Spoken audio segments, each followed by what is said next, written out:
et de dimensionnement. Parti?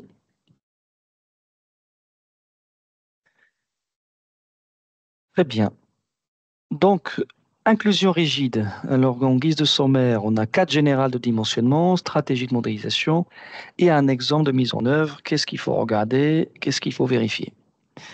Alors, quand on parle d'inclusion rigide ou de renforcement par inclusion rigide, au fait, c'est une technique de renforcement qui consiste à incorporer dans le sol des éléments un peu plus résistants. Donc, on a un terrain, par exemple, qui présente une compacité faible, soit vis-à-vis d'une problématique de tassement. Ça veut dire, si on construit l'ouvrage directement sur le terrain sans renforcement, on a un tassement qui est inacceptable. On peut avoir un souci ou un problème de portance, ou les deux. Et donc, ça veut dire qu'on a un problème de stabilité si on ne renforce pas le sol. En tout cas, on a un défaut de rigidité ou un défaut de résistance au niveau du terrain. Et une façon on va dire, de corriger ce défaut de résistance, de déformabilité, bah, soit d'améliorer les propriétés. Donc, il y a différentes façons de faire. Donc, quelqu'un a évoqué tout à l'heure préchargement. Si vous avez un terrain argileux, un préchargement, c'est une technique de renforcement qui permet de bénéficier, une fois préchargé, d'un terrain qui a une meilleure rigidité, une meilleure résistance, etc. Une autre façon de faire, c'est de compléter le sol par des éléments additionnels. Et donc, ces éléments-là, ils vont apporter de la résistance, de la rigidité. L'ensemble va avoir un comportement, en l'apparence, plus raide, plus résistant. Donc, le principe sous l'effet d'un chargement vertical, par exemple, c'est que ces éléments plus résistants qu'on va venir incorporer dans le terrain, ils vont absorber, canaliser une partie de la charge. Et donc, ils vont soulager le sol travaille moins, il tasse moins, il est plus résistant. En tout cas, la marge de sécurité est plus forte. Et quand on parle d'inclusion rigide, le terme rigide, c'est vraiment par opposition à des inclusions souples. Inclusion souple, c'est typiquement ce qu'on fait d'habitude quand on parle de colonne ballastée. Colonne ballastée, le module d'une colonne ballastée, vous avez un nom d'idée du module de Young, E, d'une colonne ballastée, l'ordre de grandeur? 6000? 6000 quoi? L'unité? 60 000, ouais. Pardon. Voilà, c'est 60 000 Ouais, kPa, 60 donc 000. 60 MPa, d'accord? C'est ça Ouais. l'ordre de grandeur, c'est-à-dire quelques dizaines, allez, plusieurs dizaines de MPa. Donc, par exemple, une inclusion souple, on va avoir un E pour une inclusion souple, hein, colonne ballastée, on va avoir un E de l'ordre de 60. Il faut comparer ce E-là, 60 MPa, il faut comparer ce E-là à celui du sol. Et un sol qu'on va venir renforcer par colonne ballastée. Si je mets de côté vraiment des sols Mexico, on va dire, ou des sols qui sont très très mous, bah, généralement, un sol dit compressible, en tout cas déformable, c'est quelque chose qui va se chiffrer, on va dire, en quelques MPa, voire une dizaine de MPa le maximum. Voilà. Donc, on va dire 1 à 10. D'accord? J'essaie d'écrire. Voilà, hop, 1 à 10 MPa. Et donc, en fait, ce qui fait que par rapport, quand on parle d'une inclusion souple, vous voyez bien le ratio, il se chiffre, le ratio est soit c'est l'ordre d'une dizaine. Voilà, c'est ça le ratio entre un module de colonne ballastée et un module de sol en place, voire dans certains cas, il peut être même plus faible que 10. Et quand on parle d'une inclusion rigide, une inclusion en béton, ou ça peut être, on va dire, du colis de ciment, mais donc c'est pas ça qui va changer l'ordre de grandeur. On part d'un module qui est beaucoup plus grand. Donc une inclusion rigide, le module, c'est quoi? C'est ce que vous voyez passer dans vos projets, c'est qu'est-ce qu'on vous propose? 7000 mégapascales. Ah, et ça descend même à 7000 maintenant, d'accord. Bah, en Donc fait, en tout cas, il est fait en ciment. oui, Plus du oui, coulis de c'est ça, ciment c'est que pas du vrai, béton. c'est plus du béton en fait, ouais, mais Oui, bon, c'est ça. néanmoins, donc on a 7000 MPa, et jusqu'à, si on a vraiment une inclusion, une vraie inclusion béton, ça serait plutôt de l'ordre de 10 000, d'accord? Et vous voyez bien que le sol compressible étant toujours de même ordre de grandeur, c'est 1 à 10 MPa, c'est ça l'ordre de grandeur. Par contre, là, vous avez un rapport de 1000, au fait. On va dire quelques centaines, voire quelques milliers de contrastes, de modules entre l'inclusion que vous mettez et le sol à côté. C'est pour ça qu'on parle de rigide, parce que clairement, avec ce contraste-là, l'inclusion apparaît comme infiniment indéformable par rapport au sol. Donc l'essentiel de la souplesse provient du sol. Une colonne ballastée, la colonne tasse, il y a un tassement au niveau de la colonne, mais ça change aussi les mécanismes. Ça veut dire un dimensionnement de colonne ballastée, on se ramène généralement à un sol homogénéisé. Alors qu'un dimension d'inclusion rigide, Il faut distinguer les deux, le sol et l'inclusion. Et il y a du frottement entre les deux. Les deux ne vont pas se déformer de la même manière. Il y a une différence de déformation qui fait qu'il y a du frottement positif, négatif, etc. Donc c'est ça le concept d'inclusion rigide. 7000, même si je mettrais, j'ai envie de dire, même 1000 MPa, ça reste une inclusion rigide. D'accord? On est loin très très loin des 60 MPa d'une colonne ballastée ou d'une inclusion souple. Donc voilà pour le concept d'inclusion rigide, pourquoi on parle d'inclusion rigide, mais néanmoins, quand on regarde maintenant par rapport à une fondation profonde ou une fondation superficielle, c'est le comportement qu'on va obtenir, c'est un comportement intermédiaire, particulièrement quand on a un matelas.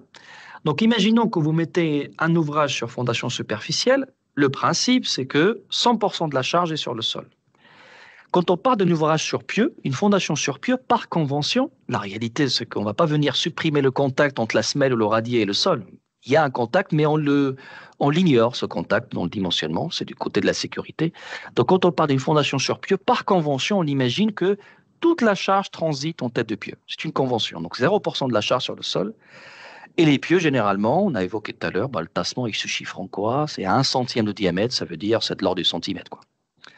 Donc, ça veut dire que ça bouge peu. Et par rapport à une solution fondation superficielle qui va beaucoup se déplacer. Et puis maintenant, quand on parle de fondation mixte, c'est une solution intermédiaire. Et pour ceux qui ont déjà eu l'occasion de traiter des fondations de type semelle sur inclusion rigide sans matelas, c'est une fondation mixte, qu'on le veuille ou non, c'est ça, c'est une fondation mixte. C'est-à-dire qui consiste à dire, je fais participer en contact direct avec le pieu, je tiens compte de la contribution du sol. Et très souvent, alors c'est quelque chose qui s'est très peu développé en France, particulièrement en France, parce que les terrains français s'y prêtent pas, on va dire. C'est-à-dire le contexte géologique qu'on a en France métropole notamment, fait que quand on cherche à mettre à profit ou mettre à contribution le sol en contact d'un radier, c'est très difficile de trouver des configurations où c'est intéressant. Généralement, on est très vite dans la situation où toute la charge passe dans le pieu, il n'y a quasiment rien qui arrive sur le sol. Dès qu'il y a un point dur, en fait, là où ça marche bien, c'est quand vous avez des sols par exemple, des sols moyennement déformables sur une forte épaisseur. Typiquement, un contexte qu'on a, par exemple, à Dunkerque. Dans le nord de la France, on a les argiles de Flandre sur 100 mètres d'épaisseur. Là, c'est un contexte où fondation mixte, ça peut marcher. Parce qu'on a un sol qui n'est pas très mauvais, il y a de la rigidité, mais très, très profond, donc on aura du mal à le traverser, donc les pieux vont rester flottants. Et là, le concept fondation mixte peut présenter un intérêt. Mais généralement, en dehors de ce contexte particulier, qu'on retrouve aussi d'ailleurs à Francfort, les tours à Francfort, des tours de grande hauteur, ont toutes été construites sur des pieux flottants, fonctionnant en fondation mixte. Mais en dehors de ces contextes particuliers, le plus souvent, dès qu'on va examiner cette solution-là, elle ne présente pas toujours un intérêt, au fait. En tout cas, de mon expérience, c'est très rare de trouver un intérêt pratique à une solution fondation mixte. Et quand on le trouve, ça reste quand même des situations où le sol, au mieux, il va travailler à 10%, peut-être des cas extrêmes 20% par rapport à la charge totale. C'est-à-dire le taux de travail du sol, c'est 5, 10, 20% de la charge totale. L'essentiel de la charge se retrouve quand même sur les pieux ou sur les inclusions ou les fondations profondes. Et puis arrive la solution inclusion rigide. Et le concept d'inclusion rigide tel qu'il avait été imaginé à l'origine dans le cadre des recommandations ASIRI, d'où les cahiers des charges que certains d'entre vous voient passer, présentés par les entreprises, c'est parce qu'en fait, ils présentent une solution qui n'est pas couverte par ASIRI. Ça veut dire que dans ASIRI, on a conçu un système de renforcement par inclusion rigide qui va avec la présence d'un matelas. C'est-à-dire inclusion rigide égale matelas. Si ce n'est pas un matelas, c'est un autre concept. On peut toujours l'appeler, si on veut, inclusion rigide. Moi, j'appellerais ça plutôt fondation mixte.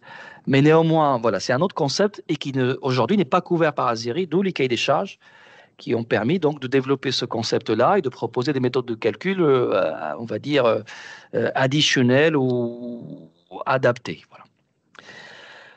Donc, en fait, inclusion rigide, dans le cadre d'ASIRI en tout cas, du projet national ASIRI, on avait imaginé un concept avec le matelas, un matelas de répartition granulaire, ce matériau noble. Alors, pourquoi c'est un matériau noble? Parce qu'on va venir le faire travailler à très fort niveau de contrainte, ce matelas. Donc, il y en a intérêt à avoir un matériau auquel on a confiance, qu'on a bien sélectionné. Donc, il va jouer un rôle important. Mais en fait, le principe de cette couche de forme, le principe, c'est que le transfert de charge, plutôt que le faire directement en tête des inclusions, il se fait via une couche de plus faible rigidité. Et cette souplesse apportée par le matelas, elle permet de gommer les effets points durs et de s'affranchir du problème que l'on avait pour les fondations mixtes, où je disais tout à l'heure, on avait du mal à faire travailler le sol parce que le pieu avait tendance à absorber tout de suite toute la charge disponible, parce que c'est un point dur.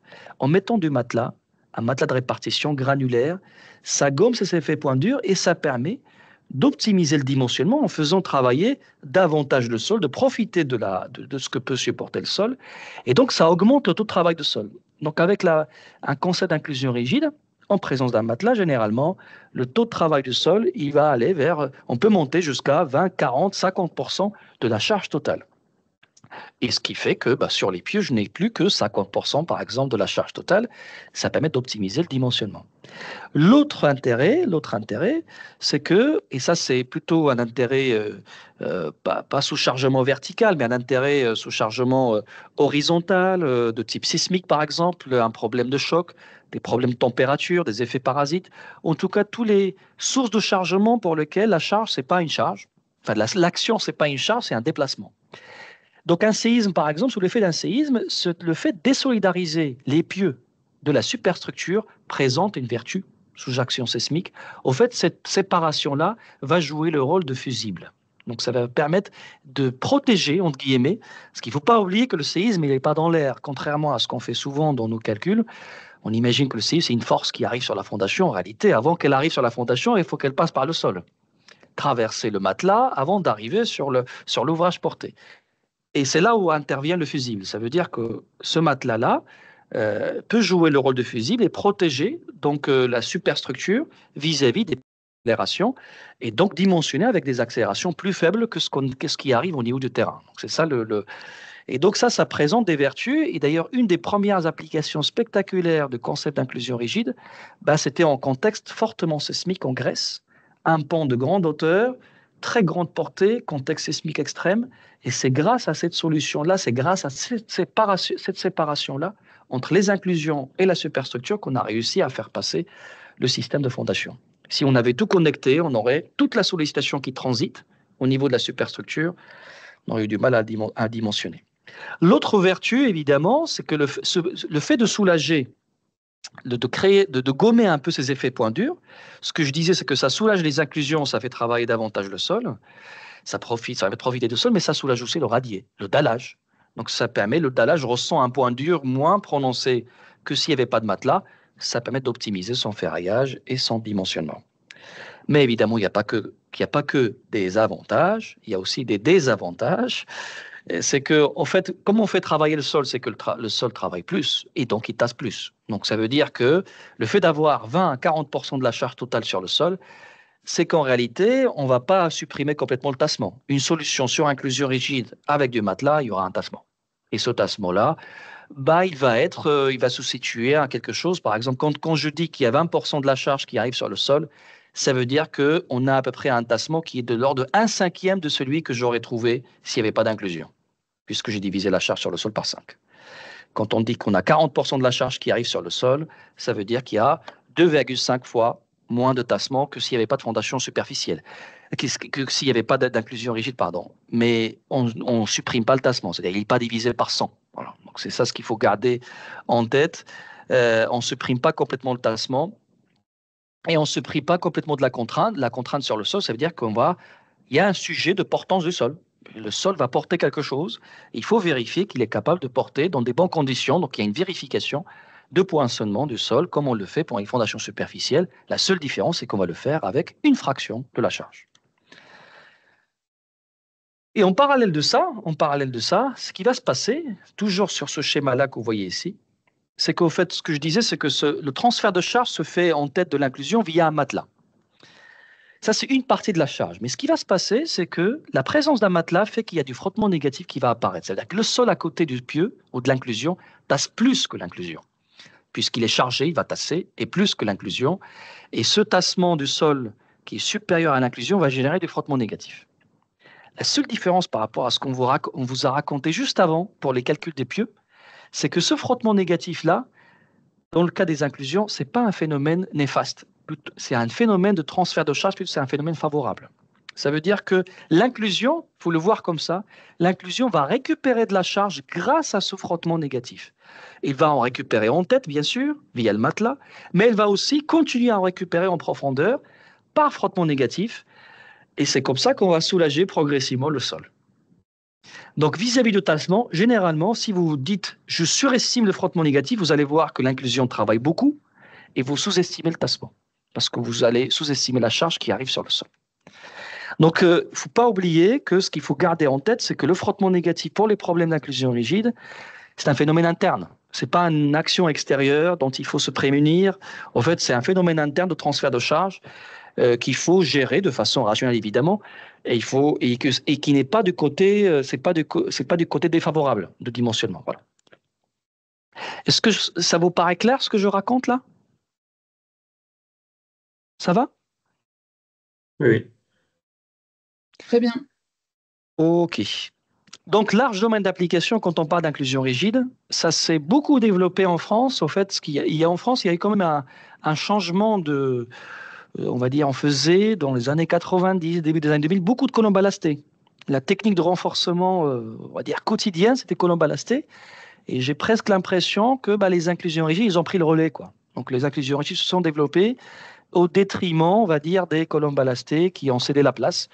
C'est très compétitif, les techniques d'inclusion, notamment pour ce type d'ouvrage-là. Ça veut dire des entrepôts logistiques où on a des très grandes superficies. On a plutôt un problème de tassement, c'est-à-dire on cherche à réduire le tassement, de passer de 6 cm à 2 cm. Ça, c'est typiquement le domaine d'application des inclusions. Diviser le tassement par 3. Par contre, si votre objectif, c'est de passer de 1 mètre à 1 cm, on aura du mal à passer avec des inclusions rigides. Et donc, voilà, on va retrouver des inclusions rigides sous des entrepôts logistiques, sous des remblais d'accès.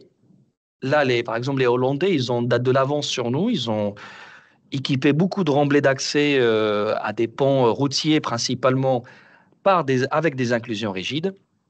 Et donc, ça joue le rôle d'une fondation et ça permet donc de limiter le tassement et de s'affranchir, par exemple, de travaux de préchargement, etc.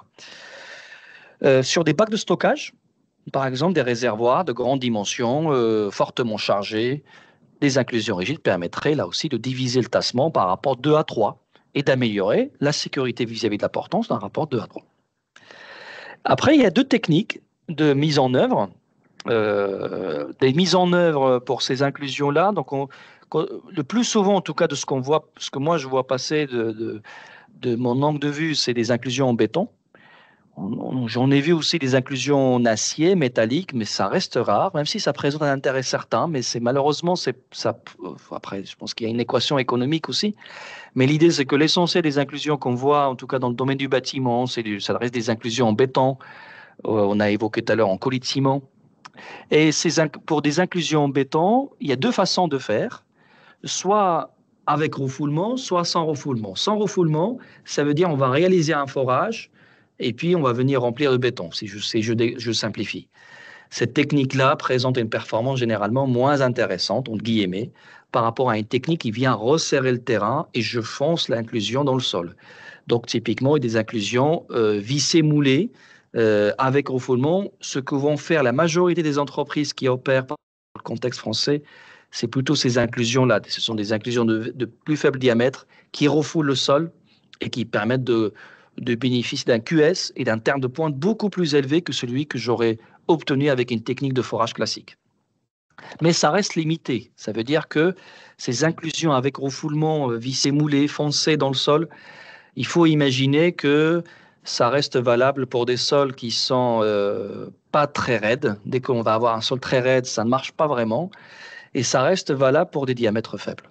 Donc ça veut dire c'est des petits diamètres. Là, c'est là où c'est intéressant. Dès qu'on va s'intéresser à des grands ouvrages de grands diamètres, des grandes superficies fortement chargées, et peut-être qu'on aurait besoin d'inclusion, on va dire, sur des grandes profondeurs et de diamètres plus classiques, de type 60 cm, 80 cm, on va privilégier à ce moment-là les techniques sans refoulement classique. D'accord ?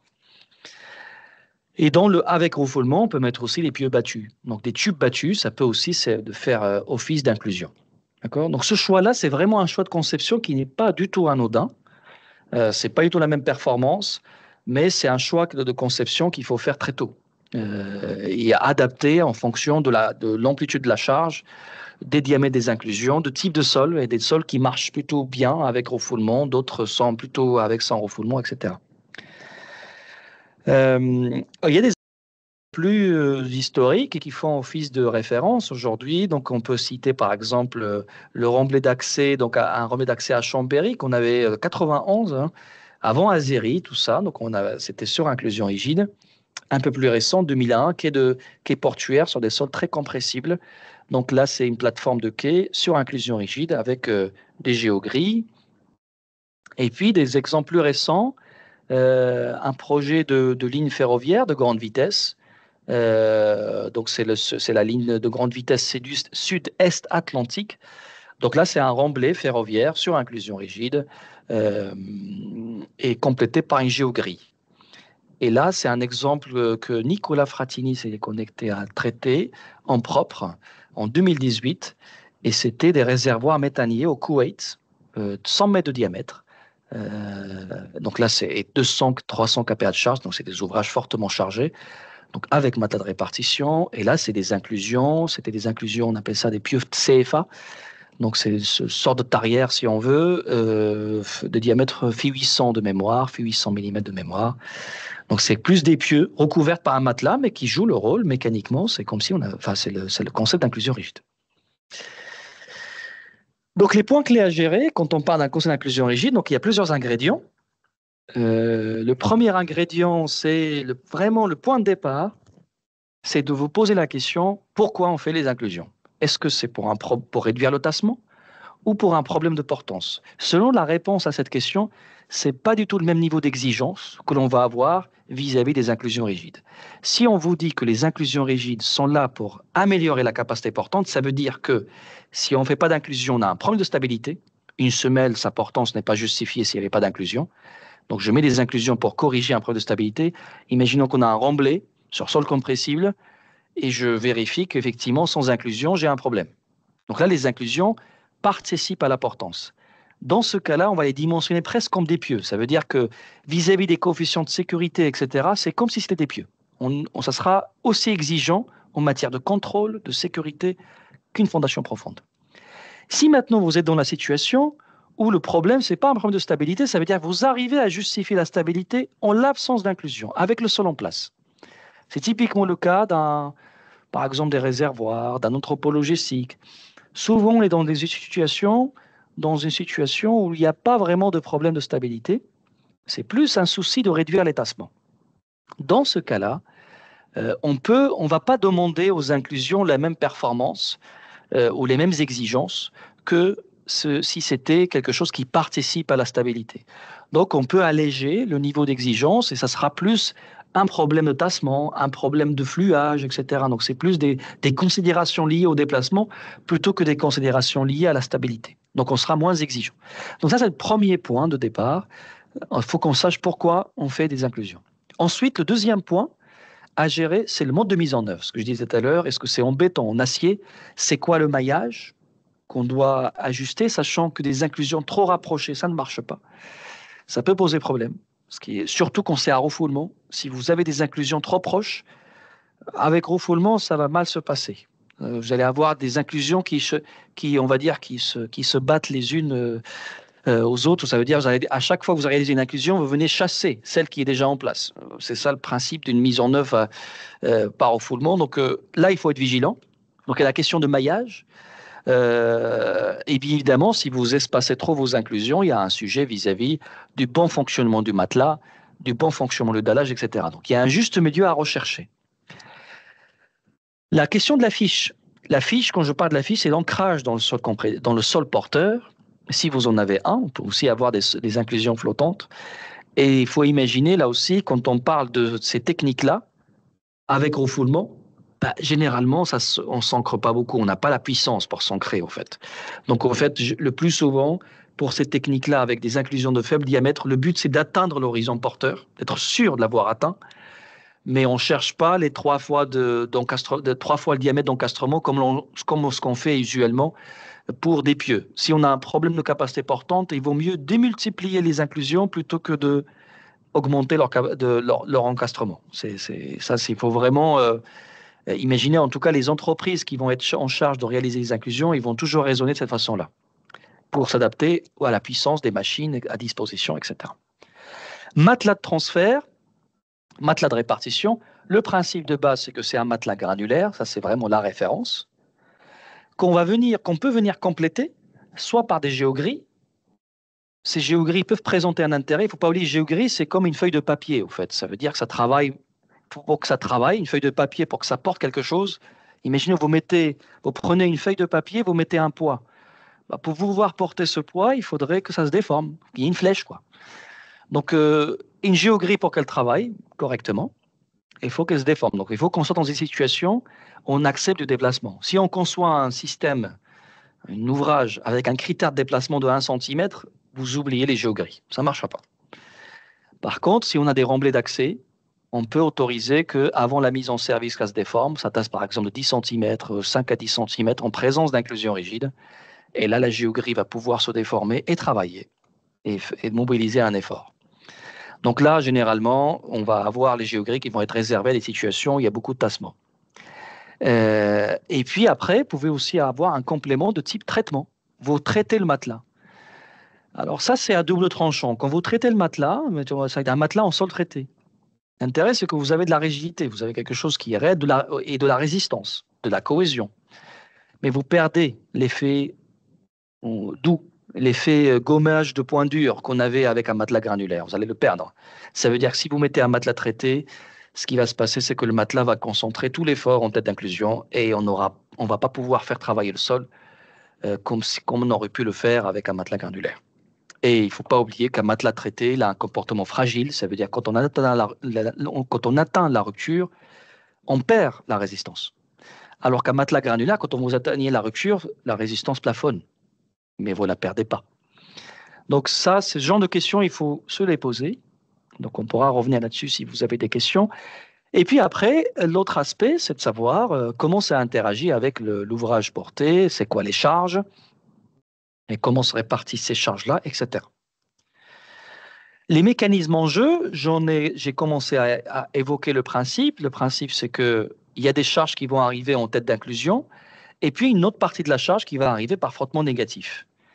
Et c'est uniquement à partir d'un plan neutre qui va se développer en profondeur, comme on a vu tout à l'heure pour le cas d'un pieu avec frottement négatif.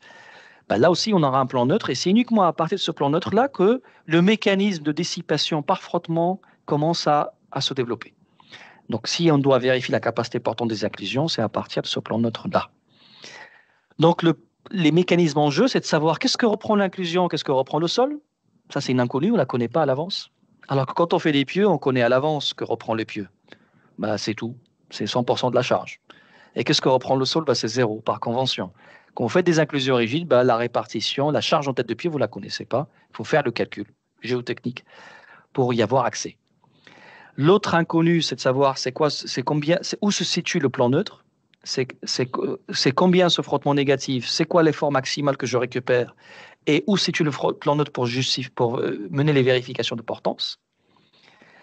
Et puis après, l'autre mécanisme à gérer, c'est est-ce que l'inclusion est capable de supporter la contrainte de compression et est-ce que le matelas qui va concentrer beaucoup de charge en tête de l'inclusion est capable de supporter cette concentration de charge.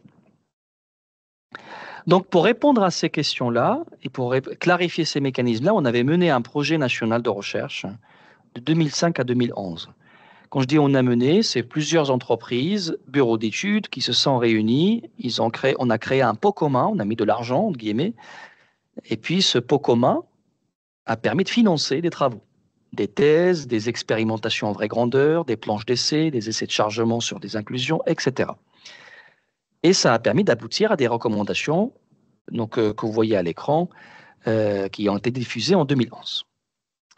Donc, parmi les expérimentations qu'on avait menées, on avait instrumenté, par exemple, à Saint-Ouen, en 2006, instrumenté un remblai, ce qui fait office de charge, avec présence de dallage, sans dallage, avec géogrille, sans géogrille, différents types d'inclusion, et on a essayé de regarder qu'est-ce qui se passe en profondeur. Qu'est-ce qui se passe en tête de l'inclusion? Ça veut dire essayer de retrouver ces mécanismes-là que j'étais en train de vous raconter. Donc, par l'instrumentation, c'est-à-dire on a instrumenté, on a essayé de capter la cuvette de tassement ici, la contrainte en tête de l'inclusion, le tassement en profondeur entre les inclusions, etc. Et ça a permis de constater quelque chose d'intéressant, c'est qu'entre les inclusions, le tassement n'est pas, et c'est pas une cuvette. Entre les inclusions, le sol tasse de façon uniforme. Donc, en fait, en réalité, on a un tassement U. Donc, l'inclusion, et entre les inclusions, le tassement est uniforme. Et c'est la raison pour laquelle, ce qui a donné lieu au concept du modèle que vous avez dans TASPI, c'est que quand on associe le sol, on imagine que le sol tasse de façon uniforme entre les inclusions. En fait, ça, c'est vraiment quelque chose qui a été observé. Ça, c'est le premier constat. Et deuxième constat, c'est et ça a permis de voir qu'il y a que le tassement varie au fur et à mesure, la profondeur, etc., qu'il y a du frottement négatif. L'autre constat, ça a permis de voir qu'en tête de l'inclusion, on consente des contraintes significatives. Il faut imaginer que là, c'est un cas où on a la contrainte en place, apportée par le remblai ici, c'est de l'ordre de 80 kPa, c'est que ça, c'est 4 mètres. En revanche, ce qu'on a retrouvé en tête de l'inclusion, c'est de l'ordre de 2 MPa, vous voyez, 1,5 à 2 MPa. Cette contrainte-là, ça c'est l'effet de concentration par le matelas, l'élément structural quand il y a un dallage, ça peut être par le remblai lui-même quand il commence à développer des effets de voûte, mais ce qu'il faut bien garder à l'esprit, c'est que cette contrainte-là, 2 MPa pour le béton, pas de souci, 2 MPa pour un matelas granulaire, il y a un sujet, il faut être sûr de son coût. Ça veut dire qu'il faut avoir un matériau suffisamment noble, bien compacté, etc., et suffisamment confiné. D'où les vérifications qu'on va mener pour le matelas de répartition pour la suite. On avait aussi des chantiers expérimentaux qui ont permis de voir un peu comment ça se comporte un remblai en présence de géogris. Je ne vais pas trop m'y attarder, mais les tendances sont les mêmes. Ça veut dire que la présence d'un remblai dans lequel il y a des effets de voûte qui se développent, le surcroît complété par une géogris à la base permet de concentrer des contraintes significatives en tête d'inclusion. Et là, tu vois, on est monté jusqu'à 3 MPa. Alors, un autre renseignement intéressant, c'était de dire finalement, qu'est-ce qui se passe vis-à-vis des inclusions qui sont au bord? Verticalement, j'ai du tassement, mais au bord. Au bord, le sol, n'importe quel sol, quand il est chargé verticalement, se déforme horizontalement. Cette déformation horizontale vient mettre en flexion les inclusions. Et donc, en fait, on a essayé d'instrumenter le sol au bord et de voir c'est quoi le G2Z, c'est quoi le déplacement horizontal du sol au bord du remblai.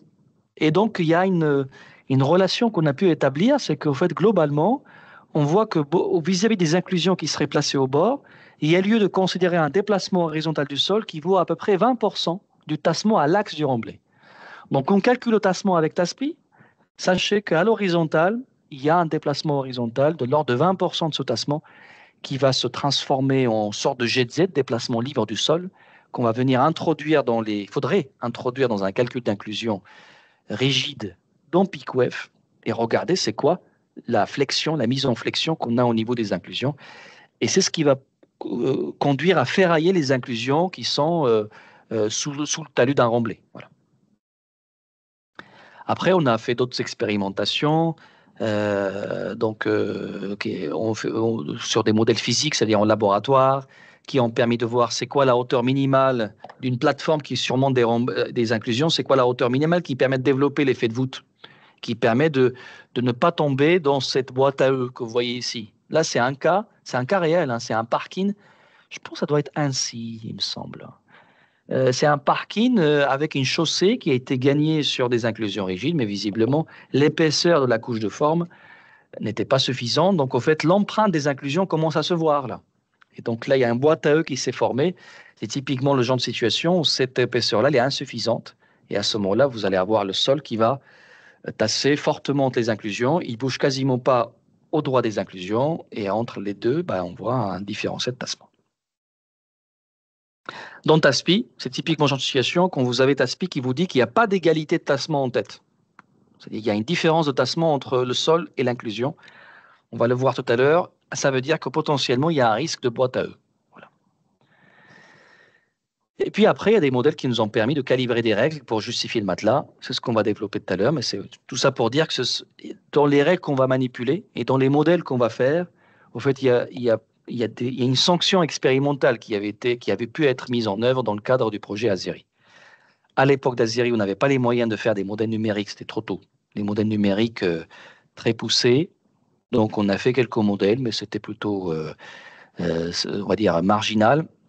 il y a un nouveau projet Aziri qui est en cours, dans lequel on s'est lâché un peu et on a fait des modèles un peu plus poussés sur le plan numérique. Donc, avec ces recommandations-là, on a défini un cadre de justification. Et dans ce cadre-là, il y a 5 points à regarder. Le premier, c'est qu'il faudrait avoir un modèle, donc dans notre cas, ça va être ASPI, qui nous permet de dire voilà ce que reprend l'inclusion, voilà ce que reprend le sol.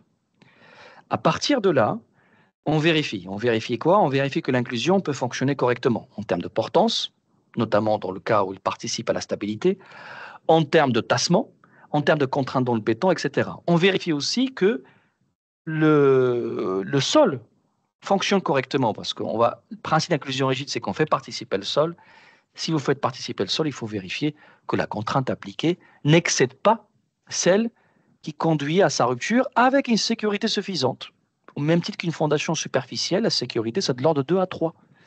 Donc la contrainte que vous allez calculer dans TASPI, au niveau du sol, il faut la comparer au KPPL, on va dire, à la pression limite du sol, moyennant une sécurité de l'ordre de 3, par exemple. Et ça, c'est ce qui vous garantit que les modules de déformation que vous avez considérés dans le calcul, que les tassements que vous avez calculés ont un sens et qu'ils vont être stabilisés dans le temps, etc. Et puis l'autre volet, c'est vérifier que tout ce qu'on va calculer en matière de déformation est acceptable vis-à-vis de l'ouvrage final. Si c'est un remblai d'accès, il faudrait que le tassement soit acceptable vis-à-vis des conditions de circulation. Si c'est une semelle, si c'est un dallage, il faut vérifier que c'est acceptable vis-à-vis des conditions de bon fonctionnement. Un dallage, il peut y avoir des engins qui circulent. Une semelle, ça peut être une semelle de bâtiment. Un bâtiment en béton armé ne va pas accepter n'importe quel tassement. Il y a des ordres de grandeur, mais généralement, c'est quelques centimètres. Au-delà, ça devient problématique. Et après, il y a des vérifications de cohérence qui sont plus là pour dire qu'on a fait des hypothèses pour faire le calcul, la modélisation, dans le TASPI par exemple. On vérifie que ces hypothèses sont vérifiées. À commencer par le matelas. Le matelas, vous allez le caractériser avec un module E. Ce E-là, souvent, il est considéré égal à 50 MPa, par exemple. Ça correspond à un essai de réception, par exemple, d'un matelas compacté. Et on va demander à ce qu'on obtienne 50 MPa. Mais ce 50 MPa est valable uniquement si le matelas ne rentre pas dans le domaine, dans le domaine classique. Ça veut dire si on n'atteint pas le critère de rupture. Donc, il faut qu'on vérifie qu'effectivement, on n'a pas atteint le critère de rupture. Et c'est ce qui nous garantit qu'on a toujours ce 50 MPa. Il faut qu'on vérifie que le frottement négatif a été bien géré. Et ça, maintenant, avec TASPI, c'est géré automatiquement. Mais ce n'est pas le cas des autres logiciels ou des autres modèles, on va dire. Et puis après, vérifier que la descente de charge est cohérente par rapport au tassement qu'on a obtenu. Ne pas oublier que dans un bâtiment hyperstatique, vous avez plusieurs appuis. Si vous avez de la souplesse au niveau des appuis, il peut y avoir des redistributions de charge. Donc en toute rigueur, le tassement que vous allez calculer peut être de nature à modifier la descente de charge. Après, effectivement, si vous avez des bâtiments courants, des tassements faibles, il n'y a pas de sujet. Mais il faut être vigilant dans les cas où vous avez des bâtiments de grande hauteur, des bâtiments très massifs, des installations industrielles. Là, il peut y avoir des phénomènes d'interaction sur structure qui modifient la descente de charge en fonction des tassements que vous allez obtenir, en fonction de la raideur de la fondation. Donc, dans ces règles de justification, toutes ces règles-là, en fait, il y a toujours 2 domaines à distinguer. Et ça, c'est par rapport à la toute première question que j'ai évoquée tout à l'heure, qu'il faut se poser. Est-ce qu'on est dans un domaine où les inclusions sont nécessaires à la stabilité, portance, grand glissement, etc. Ou on est dans un domaine où les inclusions sont là uniquement pour réduire le tassement. Donc au sens d'Aziri, on va parler de domaine 1 quand c'est des inclusions qui participent à la stabilité. On va être aussi exigeant que des pieux vis-à-vis de ces inclusions. Et dans le domaine 2, c'est des inclusions réductrices de tassement, ce sont des éléments réducteurs de tassement. Là, on va être un peu moins exigeant. En tout cas, dans le cas d'Aziri, les règles de justification sont allégées. Est-ce que jusque-là, ça va? Oui. Ça va? Oui, oui. Oui. Très bien. Donc, j'avance. Maintenant, comment on va modéliser tout ça? Toujours en lien avec Aziri. Donc, Aziri, on a pensé à des modèles simples qui permettent à des bureaux d'études comme nous de faire des calculs, plusieurs calculs paramétriques, en tout cas traiter, dégrossir le problème et puis dégager les premiers, on va dire, les premiers ordres de grandeur et les principales grandeurs nécessaires au dimensionnement. Et le modèle qui a été imaginé, on appelle ça un modèle de cellules élémentaires. En fait, c'est un modèle qui était pensé à l'origine pour des problèmes de dallage ou de remblai de grande dimension, en disant qu'il y a beaucoup d'inclusion, c'est un réseau infini. Et donc, plutôt que d'étudier tout ce réseau-là, comme ça se répète, c'est périodique, on va étudier une cellule. Donc, c'est un motif périodique qui correspond à l'inclusion associée au volume de sol qu'il a complet dans la maille. Et on profite des conditions de symétrie, puisque ça se répète, qui nous permettent de dire qu'il n'y a pas de cisaillement. Ce cisaillement extérieur est nul. Le frottement est nul à l'extérieur de la maille, puisque c'est un plan de symétrie, ça se répète. Et que le déplacement horizontal est nul, etc. Donc ça, c'est ce qui permet de traiter le comportement en partie courante. Donc ce modèle C élémentaire, c'est ce que permet de faire TASPI quand vous choisissez le mode pieux plus maille de sol associée. Donc on va le voir tout à l'heure. Donc à ce moment-là, il va vous permettre de caractériser le domaine dit pieux et le domaine dit sol qui correspond au complément dans la maille. Donc vous avez ici le domaine sol et là c'est le domaine pieux. Quand vous avez un matelas, le domaine pieux il comporte aussi un petit volume de matelas. Ça veut dire qu'on va prolonger le domaine pieux jusqu'à la tête du modèle, jusqu'à la base du radier par exemple, jusqu'à le toit du remblai, jusqu'à la base du dallage ou de la semelle. Donc, en fait, ce qui fait que s'il y a un matelas, on va le traverser, entre guillemets, on prolonge le pieux ou l'inclusion effectivement dans le corps du matelas et on coupe en deux. Et on a un domaine pieux, un domaine sol. Domaine pieux, c'est l'inclusion plus le volume de matelas qui la surmonte éventuellement. Et le domaine sol, c'est les couches de sol plus le volume de matelas qui, éventuellement, qui complètent le terrain.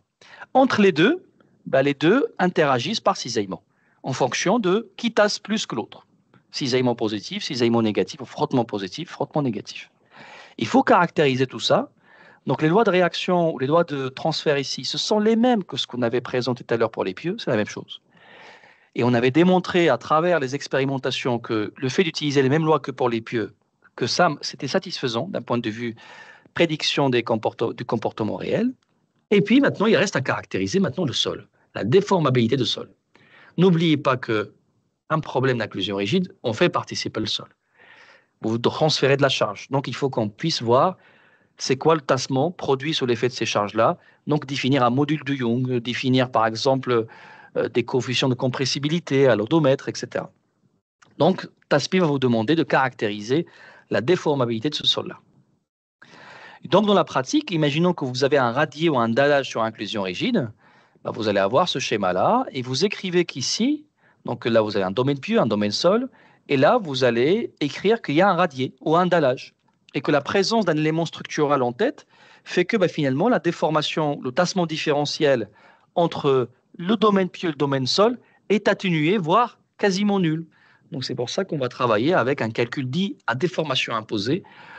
Ça suppose qu'à l'échelle de la maille, la déflexion propre du radier au dallage est négligeable devant l'amplitude de tassement, ce qui est totalement justifié dans la pratique. Ça veut dire à l'échelle de 2 mètres, la déflexion d'un radier ou d'un dallage, quelle que soit son épaisseur, c'est négligeable devant l'amplitude totale du tassement.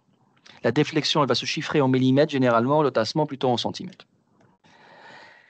Et puis ensuite, si vous avez maintenant un remblai d'accès, par exemple, sur inclusion rigide, on va prolonger l'inclusion dans le corps du remblai jusqu'à la tête du remblai, le toit du remblai. À ce moment-là, le remblai, finalement, il est chargé, par exemple, imaginons que vous avez une surcharge d'exploitation, 10 kPa, 15 kPa, en tête. On la met comme une pression uniforme, en dessous de laquelle vous avez un domaine inclusion et un domaine sol qui interagissent. Et les effets de voûte qui peuvent se développer dans le remblai, ils sont implicitement gérés par ce cisaillement interne dans le remblai. Donc, on va vous montrer tout à l'heure comment ça marche. Ça, c'est dans le cas d'Aziri, on avait mené des expérimentations et aussi des modélisations avec les moyens du bord de l'époque. Et ces modélisations nous ont permis, par exemple, de vérifier que entre un modèle de type TASPI ou équivalent et un Plaxis, par exemple, un modèle aux éléments finis, du moment dès qu'on arrive à mettre des paramètres comparables, ça veut dire vous mettez les mêmes modules. C'est-à-dire vous essayez de garantir la cohérence entre Plaxis et TASPI, c'est par les paramètres d'entrée. Dès que vous avez des paramètres d'entrée qui sont cohérents, les résultats sont comparables. Donc à ce moment-là, par exemple, on avait le même tassement, un problème de remblai, un problème de dallage. On avait le même effort axial maximal, 10% près, on avait ou 5% près, on avait le même résultat entre les modèles. Et plus tard, toujours en marge d'Azeri, on avait étendu ce modèle-là de CE élémentaire en disant, bon, il y a des situations pour lesquelles, à l'extérieur de la maille, il se passe des choses. Et en particulier, quand vous avez une semelle de faible dimension. Vous avez par exemple une semelle avec une inclusion, 4 inclusions. Bah, dans ce cas-là, on ne peut pas assimiler ça à un réseau infini. Et les conditions de symétrie que j'ai invoquées tout à l'heure, ils ne sont pas tout à fait justifiées.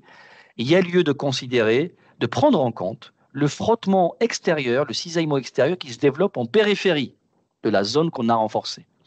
Donc cela intervient, le mode numéro 3, entre guillemets, dans TASPI, et c'est ce qui correspond au modèle dit MV3 dans Azeri. Dans ce mode-là, on va toujours avoir un domaine pieux, un domaine sol. La seule différence, c'est que vous avez en plus à gérer le frottement à l'extérieur de la zone que vous avez renforcée, un effet de bord. Et cet effet de bord-là, ben, il est géré par un cisaillement extérieur. C'est la raison pour laquelle le programme, enfin TASPI, va vous demander à ce moment-là d'indiquer des CFI, par exemple. C'est pour, si vous avez besoin, de plafonner ce cisaillement pour dire que à l'extérieur, le cisaillement, c'est un frottement sol-sol, il ne va pas dépasser C plus tangente phi fois sigma h, le critère de Coulomb, par exemple. C'est la raison pour laquelle il va vous demander C et tangente phi. Et puis, cette loi de mobilisation de cisaillement, c'est quelque chose que l'on sait caractériser directement à partir du module de cisaillement du sol G. Vous lui donnez E, on aura indiqué E et nu. Connaissant E et nu, on aura accès à G. Donc, c'est comme ça qu'on va faire le programme pour traiter les effets de bord et le cas d'une semelle sur inclusion rigide. Donc, on avait fait là aussi des comparaisons entre un Plaxis, un modèle élément fini, et des modèles Foxta, sans matelas, avec matelas. Dès qu'on calibre, quand je dis paramètres équivalents, c'est-à-dire vous vérifiez que une inclusion toute seule se comporte pareil dans TASPI et dans Plaxis. Ça, c'est l'essentiel de travail là. Dès que vous arrivez à avoir la même réponse dans Plaxis et dans TASPI pour une inclusion isolée, ça marche pour la suite. Et ensuite, vous vous assurez quand même qu'une semelle isolée, sans inclusion, fonctionne pareil dans TASPI et dans Plaxis. Ça permet de calibrer les modules. Vous combinez les deux, ça fonctionne. Et donc là, par exemple, on avait des courbes de chargement qui étaient comparables sans matelas et avec matelas. Les articles dans lesquels on présente ces comparaisons-là, on vous les a mis à disposition dans la base documentaire. Et ça, c'est des résultats beaucoup plus récents. C'est 2022. Donc, c'est Anna Maria qui avait fait le travail. Et en l'occurrence, ça c'est dans le cadre du nouveau projet Azeri et qui traite des semelles. Donc là, on s'est intéressé à des expérimentations sur des semelles sur inclusion rigide. Et on a réussi à montrer que dès qu'on a calibré le comportement d'une inclusion isolée, d'une semelle toute seule, bah, la combinaison des deux, on arrive assez bien à la reproduire avec TASPI et le modèle MV3, par exemple. Donc là, tout de suite, on va traiter un problème de dallage sur inclusion rigide. Donc, comme vous allez le voir, il y a un certain nombre d'ingrédients. Il y a le dallage, il y a la charge, il y a le matelas, il y a le sol compressible, il y a des inclusions et des paramètres d'entrée. Dans l'exercice qu'on va traiter, les paramètres sont imposés. Mais si vous avez des interrogations, c'est l'occasion. Ça veut dire que là, on vous a donné les paramètres, mais toute la clé de progression, TASPI, c'est un outil très facile. Une fois on a compris comment ça marche, on peut faire des calculs très rapidement, mais il reste quand même il faut quand même la marge de progression, il reste dans le choix des paramètres, quoi. Donc, avoir des bons essais pour avoir les bons EMPL et aussi bien choisir le E, le module de déformation, et le résultat est directement lié à la qualité de ces paramètres-là. La marge d'erreur potentielle est là, entre guillemets. Donc, en l'occurrence, sur le E, j'insiste là-dessus, sur le fait que souvent, je pense que l'usage veut que dès qu'on voit du E, on dit EM sur alpha. D'accord ? Si vous faites ça, ne soyez pas surpris. Rien ne vous interdit de faire ça, évidemment. Rien ne nous interdit de faire ça. Mais vous allez avoir des tassements qui sont estimés par excès. Et si en plus vous le faites avec un projet de semelle sur inclusion rigide, là vous vous pénalisez gratuitement. Ça veut dire avec une semelle sur inclusion rigide, en mettant EM sur alpha, vous risquez d'avoir des tassements plus importants en présence des inclusions que sans inclusion. Parce que sans inclusion, vous n'allez pas utiliser TASPI. Sans inclusion, vous allez utiliser des approches pressiométriques, empiriques. Dans ces approches-là, ce n'est pas EM sur alpha. Si on veut reproduire le tassement qu'on obtient avec FontSup, vous allez voir qu'il faut mettre 2 à 3 fois EM sur alpha pour que ça marche. Donc ça, c'est un vrai sujet. Ça veut dire que le réflexe E égale EM sur alpha, ça permet de sécuriser, mais ça peut donner des aberrations, c'est-à-dire des tassements qui sont exagérément forts. Donc, ayez le réflexe, par exemple, de comparer, de commencer d'abord par un calcul sous fond de sup, de regarder le tassement qu'on obtiendrait sans renforcement et d'essayer de voir qu'est-ce qu'il faut mettre comme E dans TassFlac, par exemple, pour reproduire ce tassement-là. Ça vous permet de calibrer E, et ce E-là, vous pouvez ensuite l'utiliser dans TASPI. C'est une façon de faire. Mais les ordres de grandeur, c'est ce que vous voyez à l'écran. Ça veut dire c'est 3 à 6 fois EM en fonction de type de sol. Donc, on a fait un travail, par exemple, dans le projet, il y a un projet national qui s'appelle ARSCOP. On a établi ces courbes-là. La courbe rouge, ça doit être des argiles. La courbe bleue, c'est des limons. Et la courbe verte, c'est des sables. Et ça vous dit qu'en fonction de la déformation verticale, Anna Maria vous expliquera tout à l'heure comment on peut voir la déformation verticale dans un calcul TASPI. En fonction de la déformation verticale du sol, du raccourcissement élastique du sol, si on veut, vous pouvez lire la déformation et la relier à un module et juger de la pertinence de vos modules. Et quand vous allez voir, la plupart des cas, vous êtes dans cet ordre de grandeur-là. Ça veut dire la plupart des projets d'inclusion rigide sont dimensionnés avec une déformation de l'ordre de 1 millième de l'épaisseur. Ça veut dire vous avez des épaisseurs d'ordre d'une dizaine de mètres et vous dimensionnez des ouvrages qui tassent de 1 cm. 1 cm divisé par 10 mètres, ça fait 10-3. Donc généralement, c'est ça.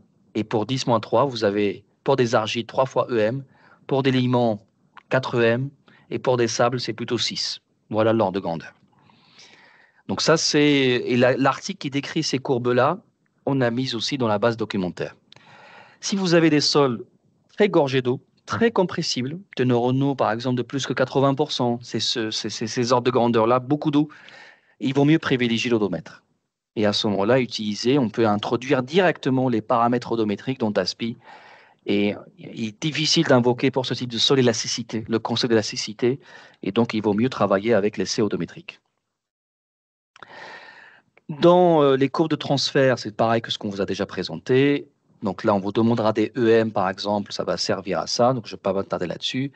Et après, on va avoir ce type de résultat que Anna Maria va vous commenter tout à l'heure à travers le premier exercice qui traitera le cas d'un dallage, suivi de cas d'un remblai. Juste pour dire que finalement, là, c'est un exemple qu'on a traité avec Plaxis. C'est le même type de résultat, même type de comportement et le même type de tassement. Alors, pourquoi je dis ça? Souvent, on voit passer des gens qui s'interrogent sur des différences qu'ils ont entre un calcul élément fini et un calcul TASPI. On n'est pas censé avoir les différences. En tout cas, on n'est pas censé avoir d'un côté 1 cm et de l'autre 5. Par contre, on peut avoir 1 et 1,5. Ça veut dire que c'est le même ordre de grandeur. Mais au fait, si vous avez des différences fortes, ils viennent des paramètres, ils ne viennent pas des logiciels. C'est souvent une incohérence des paramètres. Et dès qu'on a les bons paramètres, c'est-à-dire le même frottement dans Plaxis et dans TASPI, le même module de matelas, le même coefficient de Poisson, etc., on devrait converger normalement. Et donc après, il y a un certain nombre de choses qu'il faut vérifier quand on fait le calcul. Et il ne faut pas oublier que même si on a des inclusions, les ordres de grandeur qu'on avait pour des fondations bien dimensionnées, il faudrait les retrouver. Là, ça veut dire que normalement, dans un domaine de service, si on respecte bien les sécurités, etc., on est censé avoir des semelles qui tassent de 1 centième de diamètre. En tout cas, ça ne doit pas dépasser 1 centième de diamètre, c'est en ordre de grandeur. Si vous avez des semelles qui tassent de beaucoup plus que ça, c'est qu'il y a un souci dans le dimensionnement de la capacité portante. Il y a un contrôle à faire sur le frottement négatif. Ça, c'est quelque chose que le programme va gérer automatiquement. On avait déjà évoqué ça. Si vous lui donnez K tangent delta et sigma privé, il sait faire. Le tassement, par contre, le tassement du sol entre les inclusions, lui, il est calculé automatiquement. Parce que le principe d'un concept de renforcement par inclusion, c'est qu'on met la charge sur le sol et les inclusions et on laisse le programme calculer le tassement du sol, le tassement de l'inclusion, trouver la répartition des deux, etc. Donc, au fait, vous n'avez pas à définir la courbe de tassement, vous n'avez pas à définir la courbe de contrainte, parce que la contrainte aussi, le programme sait la calculer. La seule chose à indiquer, c'est le K tangent delta. La contrainte est interne. Et puis, il y a des vérifications à faire sur le matelas de répartition, que là aussi, Anna Maria va détailler à travers l'exercice pour vérifier que le matelas travaille bien dans le domaine élastique et qu'on a les modules supposés et des considérations qui sont liées à ce qui se passe avec la structure portée ou l'élément structure en tête. Ça peut être un dallage, un radier. Et donc, il y a des effets dans TASPI. Vous avez la possibilité d'apprécier les effets points durs qui sont représentés par ce qu'on appelle les moments additionnels que Anna Maria vous expliquera tout à l'heure. Et donc, et après, partir du résultat, à la fin, on peut nous demander, nous, bureau d'études géotechniques, de fournir de quoi alimenter le modèle superstructure, c'est-à-dire fournir une raideur, si c'est une semelle, fournir un module homogénéisé, si c'est un dallage, ou fournir, par exemple, des ressorts, si c'est une superstructure un peu plus complexe.